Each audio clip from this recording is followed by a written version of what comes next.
జన్మదినం సందర్భంగా శ్రీవారిని దర్శించుకున్న తెలంగాణ ఎమ్మెల్యే మల్లారెడ్డి రేణిగుంట సమీపంలో కొత్త యూనివర్సిటీ ఏర్పాటు చేసేందుకు అన్ని అనుమతులు లభించాయని తెలిపారు. గత ఏడాది పుట్టినరోజున తిరుపతిలో విద్యా సంస్థ ఏర్పాటు చేసే అవకాశం కల్పించాలని శ్రీవారిని ప్రార్థించానని, ఈసారి ఆ కోరిక నెరవేరిందని ఆనందం వ్యక్తం చేశారు. ఇప్పటికే తెలంగాణలో 3 విశ్వవిద్యాలయాలను నిర్వహిస్తున్న తాను ఏపీలో కూడా నాణ్యమైన విద్యను అందించే లక్ష్యంతో ఈ యూనివర్సిటీని స్థాపిస్తానని చెప్పారు. ఈరోజు నా జీవితం ధన్యమైంది.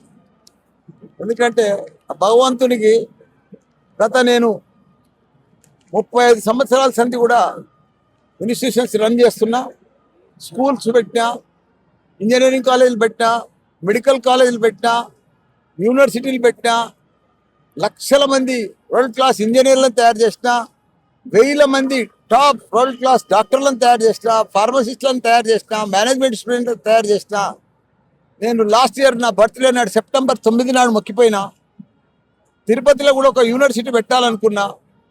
ఈరోజు భగవంతుడు నా బర్త్డే నాడే నాకు బర్త్డే కానుక మాదిరిగా భగవంతుడు వెంకటేశ్వర స్వామి నేను కిందికి పోగానే మంచి ల్యాండ్ బిల్డింగ్లతో సహా పాత శ్రీ కాలేజీ నాకు ఇప్పించేసిన భగవంతుడు. ఈరోజు దాన్ని మొత్తం రెనోవేషన్ చేసి మార్చి ఎయిర్పోర్ట్ ముందర రేణిగుంట దగ్గర ఈరోజు central government deemed university Mallareddy sanction అయింది. నిన్న సాయంత్రం 5 గంటలకు ఆ లెటర్ వచ్చింది సెంట్రల్ గవర్నమెంట్కి. అందుకే ఆ దేవుని దగ్గర పెట్టిన ఆ లెటర్, పర్మిషన్ వచ్చిన లెటర్ యూనివర్సిటీ. అందుకే నేను ఫస్ట్ టైం ఒక తెలంగాణ బిడ్డ ఒక ఆంధ్రలో తిరుపతి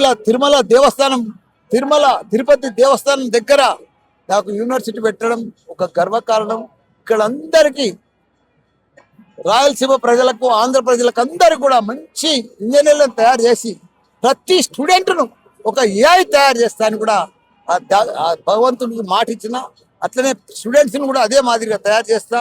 ఈ రోజు కూడా నా దగ్గర తెలంగాణలో 50,000 మంది ఇంజనీరింగ్ స్టూడెంట్స్, మంచి డాక్టర్స్, ఇవన్నీ కూడా 10,000 మంది టీచర్స్తో సహా 3 యూనివర్సిటీలు నడుస్తున్నాయి. భగవంతుడు నాకు మీద దయ ఉంచి నా కోరిక ఇచ్చేసి నాకు మంచి యూనివర్సిటీ ఇచ్చినందుకు ఆ దైవానికి దండం పెట్టుకుందామని వచ్చింది.